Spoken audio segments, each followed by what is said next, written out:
Assalamualaikum dear students, welcome to my YouTube channel Bright Sparks Academy 699. In this video we are going to discuss relativity of simultaneity.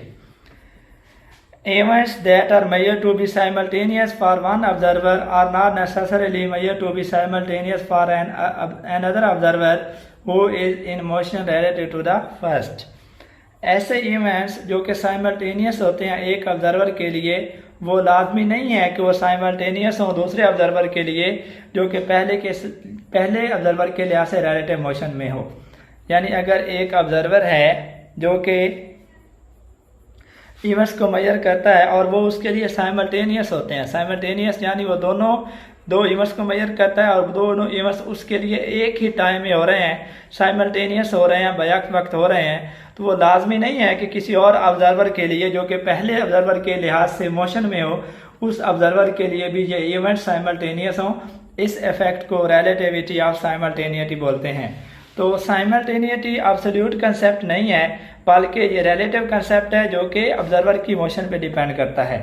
साइमल्टेनिटी is not an absolute concept but rather a relative one, बल्कि ये एक relative concept है which depends on the motion of the observer, जो कि observer की motion पे depend करता है। तो इसको हम मैथमेटिकली देख लेते हैं। फर्ज करें ये कोई से दो इवेंट्स मुनक्किद होते हैं, कोई से दो इवेंट्स होते हैं E1 और E2। अगर हम उसको एस फ्रेम के लिहाज से देखें तो इवेंट E1 हो रहा है स्पेस में, उसके लिए x1 हम कहते हैं कि अलॉन्ग एक्स एक्सिस हम ले रहे हैं। x1 yz में कोई चेंज नहीं है, yz की तरफ हम नहीं जा रहे, तो वो सेम है, तो yz को हमने सेम ले लिया। टाइम t क्योंकि साइमल्टेनियस है वो एस ऑब्जर्वर के लिए, लिहाजा टाइम हमने t ले लिया। E2 क्योंकि अलॉन्ग एक्स एक्सिस हम ले रहे हैं इवेंट्स, एक्स एक्सिस में एक्स डायरेक्शन में चेंज आ रहा है एक्स कोऑर्डिनेट में, तो E2 हो रहा है x2, yz में कोई चेंज नहीं है, साइमल्टेनियस है, एक ही वक्त में हो रहे हैं, लिहाजा टाइम भी यहाँ पे सेम हमने t ले लिया है।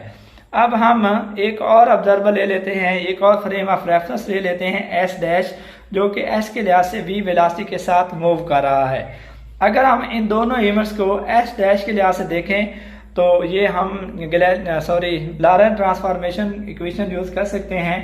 s प्राइम जो फ्रेम है उसके लिहाज से जो टाइम होगा t1 prime that will be equal to t minus V x1 over C square over 1 minus V square over C square square root, और जो second event t2 prime time पे हो रहा है वो बराबर होगा t minus V x2 over C square over 1 minus V square over C square, उसके लिए ये टाइम है। t1 प्राइम फर्स्ट इवेंट के लिए, t2 प्राइम सेकेंड इवेंट के लिए। अगर हम इन दोनों का डिफरेंस ले लें, s प्राइम में ये t1 प्राइम है, ये t1 प्राइम है, यानी पहला इवेंट जो हो रहा है t1 प्राइम पे, दूसरा इवेंट हो रहा है t2 प्राइम पे। अगर हम दोनों का डिफरेंस निकालें t2 prime minus t1 prime, ये हमारे पास आता है minus V over C square into x2 minus x1 over 1 minus V square over C square whole square root. तो अब ये देखें ये साइमल्टेनियस नहीं है, ये फैक्टर जो हमारे पास इक्वलिटी जीरो के इक्वल नहीं आ रही, क्योंकि x1 और x2 डिफरेंट है, पोजीशन डिफरेंट पोजीशन पे ये हो रहे हैं, पोजीशन सेम नहीं है। तो ये t2 prime minus t1 prime zero उस वक्त होगा जब ये x2 minus x1 equal to zero होगा, यानी सेम पोजीशन पे अगर इवेंट्स होंगे तो तब ये s prime frame of reference जो है उसमें भी ये साइमल्टेनियस होंगे, अदरवाइज ये साइमल्टेनियस नहीं है। यानी ये जो हमने दो इवेंट्स लिए जो s के लिहाज से जो साइमल्टेनियस हैं, लेकिन वो s प्राइम के लिहाज से साइमल्टेनियस नहीं है।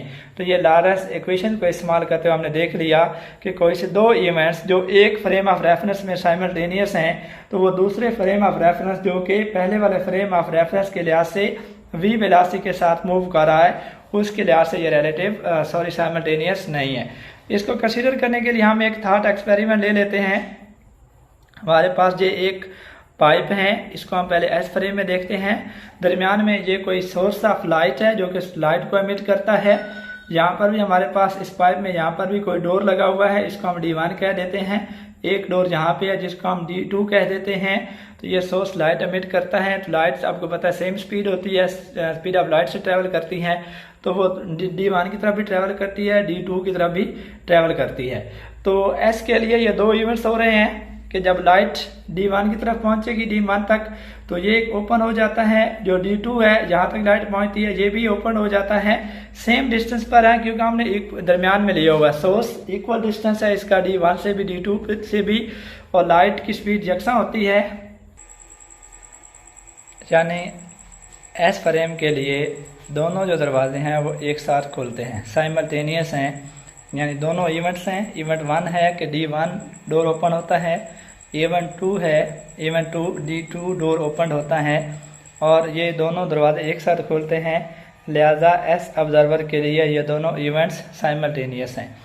अब हम एक और फ्रेम ले लेते हैं एस डैश फ्रेम,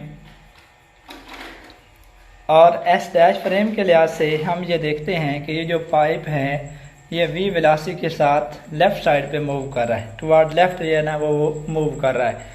वही पाइप है हमारे पास और सोर्स दरमियान में है। तो जब ये सोर्स लाइट को एमिट करता है, जब तक ये लाइट D1 डोर तक पहुंचती है तो उस लम्हे ये जो D1 डोर है वो जहां से जहां तक पाइप यहाँ तक पहुंच चुका होता है। और इसी तरह जब लाइट जो है वो यहाँ से D2 डोर तक पहुँचती है उस लम्हे पाइप जो है वो मूव करके यहाँ तक आ चुका होता है। तो D2 के लिए लाइट को कम डिस्टेंस ट्रैवल करना पड़ रहा है, D1 के लिए लाइट को डिस्टेंस ज़्यादा ट्रैवल करना पड़ रहा है। देखिए जब लाइट यहाँ से एमिट होती है और D1 तक पहुँचती है तो उस लम्हे पाइप यहाँ तक पहुँचा होता है, लिहाजा उसका डिस्टेंस बढ़ जाता है। और अगर D2 के लिए देखें तो लाइट जब यहाँ पे जाती है, जब लाइट जहाँ पर आती है D2 डोर पाइप चूँकि लेफ़्ट साइड पे मूव कर रहा है तो डोर जहाँ पे पहुँच चुका होता है, लिहाजा D2 डोर की तरफ लाइट जल्दी पहुँच जाती है। लिहाजा D2 डोर जो है वो एस प्राइम फ्रेम के लिहाज से पहले खुल जाता है, यानी इवेंट 2 हम अगर हम इसको कह लें तो ये पहले हो जाता है और डोर D1 बाद में खुल रहा है, इवेंट E1 बाद में होता है। तो अब ये एस प्राइम फ्रेम के लिहाज से जब ये पाइप जो है ये मूव कर रहा है वेलोसिटी v के साथ टुवर्ड द लेफ्ट साइड, तो दोनों जो इवेंट्स है वो साइमल्टेनियस नहीं है। अब हम एक और फ्रेम ले लेते हैं, इसको हम एस डबल प्राइम फ्रेम कह लेते हैं। इस फ्रेम के लिहाज से यहाँ पे कोई अगर ऑब्जर्वर मौजूद है तो ये जो पूरा जो हमारा सेटअप है, ये जो पाइप है ये v वेलोसिटी के साथ राइट साइड पे मूव कर रहा है। उसी तरीके से यहाँ पे ये कोई सोर्स मौजूद है, सोर्स यहाँ से दोनों तरफ लाइट एमिट करता है। जब सोर्स लाइट एमिट करता है तो लाइट D1 डोर की तरफ भी जाती है, D2 डोर की तरफ भी जाती है। जब ये लाइट D1 डोर की तरफ जाती है, चूँकि ये जो पाइप है राइट साइड में मूव कर रहा है, तो जब लाइट इस तरफ जाएगी तो उतने उस लम्हे जो पाइप है वो यहाँ से इस पोजीशन पे आ जाता है, यानी यहाँ पर पहुँच जाएगा। तो लाइट यानी D1 डोर तक जल्दी पहुँच जाती है। लिहाजा जो D1 डोर है वो यहाँ पे पहले खुल जाता है, और सॉरी D2 डोर यहाँ पे अगर हम जहाँ पे देखें तो ये D1 है और ये D2 है, दिस इज़ D2। तो यहाँ जो है D1 पहले खुल जाता है। और अगर हम D2 की बात करें तो जब लाइट D2 की तरफ जाती है तो चूँकि पाइप जो है वो राइट साइड पे मूव करा v वेलोसिटी के साथ, जब लाइट यहाँ से यहाँ D2 डोर तक पहुँचती है तो उस लम्हे पाइप जो है वो जहाँ तक पहुँच चुका होता है, तो D2 भी यहाँ पर पहुँच चुका होता है। तो यहाँ पे लाइट को ज़्यादा डिस्टेंस जो है वो ट्रैवल करना पड़ता है, तो ज़्यादा टाइम रिक्वायर्ड होगा। तो यानी ये जो लाइट है जो सोर्स से D2 तक पहुँचती है वो बाद में पहुँचती है और D1 तक पहले पहुँचती है। तो लिहाजा जो D1 है जिसको हम इवेंट E1 कह रहे हैं ये पहले हो रहा है और D2 डोर बाद में खुलता है, इसको हम E2 कहते हैं, यानी इवेंट E2 बाद में होता है।